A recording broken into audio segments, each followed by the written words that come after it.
इसीलिए मैं इस बिल की मुखालिफत करता हूं। यह हिंदुस्तान के संविधान के खिलाफ है और यह उन लोगों की तौहीन है जिन्होंने इस मुल्क को आजाद करवाया तो सन 57 की जंग आजादी हो या 1910 में। महात्मा गांधी कैसे महात्मा बने मालूम मैडम?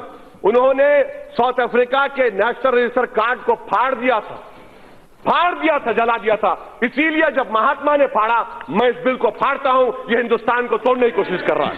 मैं इस बिल की मुखालिफत में खड़ा हूं और मोहतरमा, मैं आपको एक बात यहां पर ऐवान को बताना चाहूंगा कि जब हमने संविधान को बनाया था, जब बन रहा था संविधान, और उस वक्त में इस वक्त में कितनी गिरावट हो गई है, जहनी तौर पर, अखलाकी तौर पर, तहजीबी तौर पर, दिमागी तौर पर, नफ्सियाती तौर पर।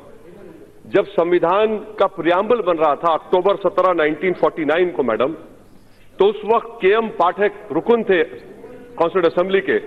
उन्होंने कहा था कि प्रियम्बल की शुरुआत भगवान के नाम से होगी या खुदा के नाम से होगी। आपको जानकर हैरत होगी कि राजेंद्र प्रसाद साहब ने जाकर कहा कि नहीं, संविधान की शुरुआत भगवान या खुदा के नाम से नहीं हो सकती। वोटिंग हुई, वोटिंग में के.एम. कामत साहब हार गए। जब संविधान का प्रियम्बल लिखा जा रहा था तो उसको भगवान खुदा के नाम से ही लिखा गया। अब वो ऊंचाई और ये पस्ती देखिए आप कि एक कानून ऐसा बनाने जा रहे हैं जो मजहब की बुनियाद पर बनाया जा रहा है। मुझे शिकवा इस बात का नहीं है, गम इस बात का नहीं है कि आपने मुसलमान को नहीं रखा। मुझे गम इस बात का है, आप मत लीजिए किसी पाकिस्तान से मुसलमान को, अफगानिस्तान से, मुझे उससे कोई मतलब ही नहीं है। मेरे बुजुर्गों ने जिना के पैगाम को ठुकराया।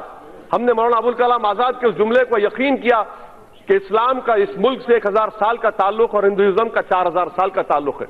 मुझे गम इस बात का है कि इस हुकूमत को, जिसने संविधान पर ओत लिया, आज इस्लाम से, मुसलमानों से इतनी नफरत क्यों? आखिर क्या है?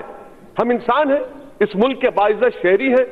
आखिर इस नफरत का, इस डिस्क्रिमिनेशन की वजह क्या है आप में? आप मत लीजिए किसी को। मैडम, मैं ये क्यों कह रहा हूं, बता रहा हूं आप। मैं जानना चाहूंगा होम मिनिस्टर साहब से कि इस बिल को एनआरसी के नजर से देखने की जरूरत है। जो आसाम में एनआरसी हुआ मैडम, वहां पर 19 लाख लोगों के नाम नहीं आए, जिसमें से खुद वहां के मंत्री कहते हैं कि 5,40,000 बंगाली हिंदू है। मैं होम मिनिस्टर जानना चाह रहा हूं कि सेक्शन 5 के तहत, ये जो सेक्शन है ना मैडम, सेक्शन 6A के तहत जितने बंगाली हिंदू हैं उन पर जो मुकदमा चलेगा वो अबेट हो जाएगा। और किस पर मुकदमा चलेगा? फॉरेन ट्रिब्यूनल से मुसलमानों पर। बताइए होम मिनिस्टर साहब, ये डिस्क्रिमिनेशन नहीं है? आर्टिकल 14 फेल का होता है, जहां पर मजहब आ जाता है, रीजनेबल क्लास वहां पर फेल हो जाता है। आप एनआरसी आसाम के 5,40,000 बंगाली हिंदुओं के लिए आप यह कानून बना रहे हैं। और जब एनआरसी हो जाएगा, अगर अमित शाह साहब का नाम नहीं आएगा और उन्हीं के पार्टी के किसी एक मुसलमान का नाम नहीं आएगा, तो सीएबी के जरिए अमित शाह का नाम आ जाएगा, मुसलमान का नाम नहीं आएगा। यह इनकी साजिश है कि स्टेटलेस बनाना मुसलमानों को। और मैडम, मैं इसकी मजम्मत करता हूं। हमारा हाल आप यह करके रख दी है कि तूफान में, किश्ती में, तासुबियत की, फिरका परस्ती के एक तूफान में बगैर मल्लाह के हमको किश्ती में डालकर छोड़कर साहिल पर बैठकर सब तमाशा देख रहे हैं। मगर याद रखो, ये तमाशा देखने वालों, ये कश्ती साहिल को पहुंचेगी और इंशाअल्लाह ताला हम कश्ती जलाकर जमहूरी अंदाज में अपने हक को हासिल करेंगे। ये ऐवान को समझने की जरूरत है। तीसरी बात मैडम जो मैं आपके सामने रखना चाहूंगा कि PoK, sir PoK, home minister साहब अब यह क्यों भूल जाते हैं कि 1/3 एरिया हिंदुस्तान का चीन में है? आप डर रहे हैं क्योंकि कल अगर दलाई लामा मर जाएंगे, नया दलाई लामा आएगा, तो आप उसके लिए रोक रहे हैं। क्या तिब्बत के लोगों में मुसलमान नहीं है? क्यों नहीं देते आप दलाई लामा? आप इंतजार कर रहे हैं। मैडम, यही तो हम पूछ रहे हैं, चीन के बारे में क्यों नहीं रखते आप? क्यों डर रहे चीन से आप? 1/3 एरिया चीन, भारत का चीन में है। और खुद होम मिनिस्टर ने कहा था एक्साइज चीन पर नहीं छोड़ेंगे, आज आप छोड़ दिए। इतना क्यों डरते चीन से आप? चौथी बात मैडम, क्या हमारे होम मिनिस्टर साहब जानते हैं टाइगर सिद्दीकी कौन था? टाइगर सिद्दीकी वो शख्स था जिसको हिंदुस्तान में हमने पनाह दी, मुक्ति वाहिनी बनाई और बांग्लादेश बना। अगर ये लोग सरकार में होते तो टाइगर सिद्दीकी कभी नहीं बनाता मुक्ति वाहिनी को। और भाई पांचवी बात मैडम, अफगानिस्तान की बात कर रहे हैं। यकीनन आप जानते हैं तालिबान आएगा। जब तालिबान आएगा तो आपको जरूरत है हजारा की, ताजिक की, आपको जरूरत है भारत में, ताकि हम स्ट्रेटेजिक कंट्रोल कर सके। मगर आपके कानून की वजह से आप उन तमाम ताजिक को, उज्बेक को, तालिबान जब हुकूमत करेगा अफगानिस्तान में, आपका तो काट चला गया। ये आपकी सोच है, ये आपका विजन है। मुझे उम्मीद नहीं थी कि इतना बड़ा ब्लंडर स्ट्रेटेजिक सिक्योरिटी के एंगल से आप लोग करेंगे। अफगानिस्तान में सिख है, मैं जानता हूं। तालिबान के जमाने में होम मिनिस्टर साहब जानते हैं कि करेंसी का पूरा मामला सिखों के पास था, आज भी उन्हीं के पास है।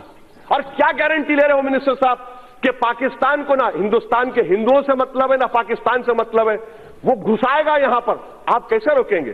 और क्या आप बताएंगे मैडम कि कितने लोग हैं जिनको आप सिटीजनशिप देने जा रहे हैं? नंबर बताइए, स्टेट वाइज बताइए। कहो कह रहे हैं मैडम। और एक बात, ये कानून जो बनाया जा रहा है इसलिए बनाया जा रहा है कि दोबारा पार्टीशन हो। ये कानून तो हिटलर के उस कानून से ही बदतर है, उस कानून से ही बदतर है। कहां लाकर छोड़ दिए भारत को आप? अगर आपने संविधान पर किया था, हम मुसलमानों का गुनाह क्या है? क्या मुसलमान है? मुझे पाकिस्तान से मत लीजिए, अफगानिस्तान से मत लीजिए, मगर इस्लाम के ताल्लुक से, मुसलमानों के ताल्लुक से इस ऐवान को सोचना पड़ेगा। आप जो मैसेज दे रहे हैं, आपकी वजह से पॉलिटिकल मार्जिनाइजेशन हो गया मुसलमानों का। आप तो उनको दबा रहे हैं, उनके सीने पर पैर रखकर आप कह रहे हैं कि अब तो इस मुल्क का बाइज़्ज़त शहरी नहीं बल्कि तो स्टेटलेस बनाया जाएगा। इसीलिए मैं कह रहा हूं मैडम कि ये एक पार्टीशन होने जा रहा है। मैडम, मैं आपको कहना चाह रहा हूं, अंग्रेजी में कहावत है कि those who do not learn from history are condemned to be repeated. Sri Lanka के 10 लाख तमिलियंस मद्रास में, तमिलनाडु में है, हिंदू नहीं है क्या? खत्म करो। नेपाल में मधेसी नहीं, हिंदू नहीं है, बताइए। अच्छा मैडम, ये होम मिनिस्टर साहब बता दीजिए कि म्यांमार में चिन, काचिन, अरहकान, अरे चंद साल तक ऑल इंडिया रेडियो पर काचिन का रेडियो सर्विस चलता था। ये चिन लोग क्रिश्चियन है म्यांमार के, आप इंतजार कर रहे हैं। क्या इंतजार कर रहे हैं? कौन सा स्ट्रेटेजी आपकी? हर एतबार से फेलियर साबित होगा मैडम। इसीलिए मैं इस बिल की मुखालिफत करता हूं। ये हिंदुस्तान के संविधान के खिलाफ है और ये उन लोगों की तौहीन है जिन्होंने इस मुल्क को आजाद करवाया तो 57 की जंग आजादी हो या 1910 में। महात्मा गांधी कैसे महात्मा बने मालूम मैडम? उन्होंने साउथ अफ्रीका के नेशनल रजिस्टर कार्ड को फाड़ दिया था, जला दिया था। इसीलिए जब महात्मा ने फाड़ा, मैं इस बिल को फाड़ता हूं। यह हिंदुस्तान को तोड़ने की कोशिश कर रहा है।